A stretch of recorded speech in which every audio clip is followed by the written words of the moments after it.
I've often wondered, what does it truly mean to be a good person? In our busy world, it's easy to turn a blind eye to those in need.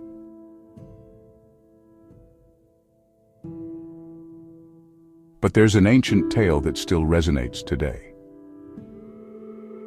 Picture this: a man beaten and left for dead on a dangerous road. Many pass by, too afraid or too busy to stop. A priest hurries past, averting his gaze. A Levite, a religious man, crosses to the other side of the road. Then, unexpectedly, a Samaritan, someone considered an outsider, approaches. Without hesitation, he tends to the man's wounds. He lifts the stranger onto his own animal, sacrificing his comfort. He takes him to safety, paying for his care out of his own pocket.